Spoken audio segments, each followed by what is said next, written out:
right. Elsewhere from fall camp, what's popping up? But you had mentioned to me before we started to record the interesting comment made by one Jim Harbaugh concerning the quarterback battle. Yeah, I mean, the quarterback battle is all that anybody wants to talk about in Ann Arbor right now. Cade McNamara versus JJ McCarthy and how that's going in camp. JJ did not participate in spring ball. He was limited because of a shoulder injury. This is the first time in the fall in about 6 months that he is actually throwing live balls. So how's that going? Is Cade McNamara going to fend him off and say I'm still QB1? Or does JJ's talent take over?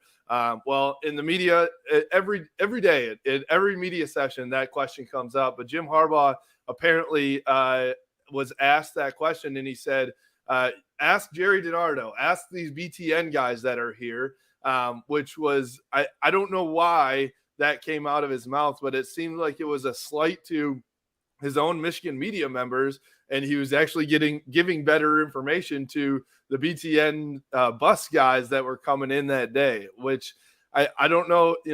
Jim Harbaugh is not a guy that needs to make friends.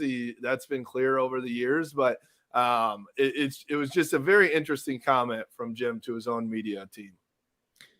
We've seen this in the past with coaches, whether they side with their own local media because they figure, okay, these are the guys that are with me every day, good and bad. They're here. They cover the team. They really know what's going on. And they kind of shun off outsiders as, oh, you just show up when there's something wrong or there's an NCAA investigation or we just won a championship, so you show up kind of thing. But then there's also, I've seen the examples of the others because they know there's typically good news and it's going to spotlight the program when the national media shows up, as opposed to, oh, these guys are just digging every day for every little morsel here, and I get kind of irritated and annoyed by it. Yeah, and I think that's Jim Harbaugh, and the Michigan football program is known to not let anybody in, especially its local members. They call it Fort Schembechler for a reason, that it's impossible to get any information out of there. So I think Jim is that type of guy, and I think he's also the guy, like, he's a Nick Saban, the I'm not going to answer it, so quit asking, that type of situation. The more you get to him, the more annoyed he gets. So, I think there was, we talked about it before we jumped on here too. There were situations in the 2020 year when not one person was talking good things about Jim Harbaugh, right? And I think that irked him. And then in 2021, he proves everybody wrong.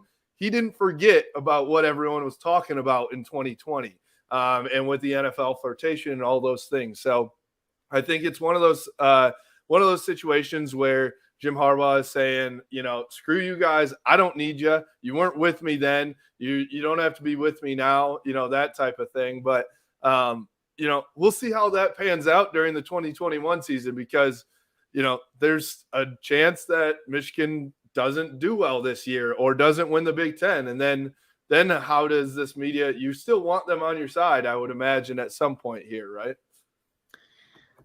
Jim, if you're listening, if I show up for any kind of news conferences, I was the guy that said 2020 was a blip on the radar. I defended your track record, not even as a Michigan guy. And I know I did not predict a Big Ten championship, but I did predict 9-3 and said, they're going to go right back to doing what they do. They're going to be a top 10 or 15 team, 9-3. So I was at least right there at that point. Okay. I'll relay the info next time I see him. Very okay? nice.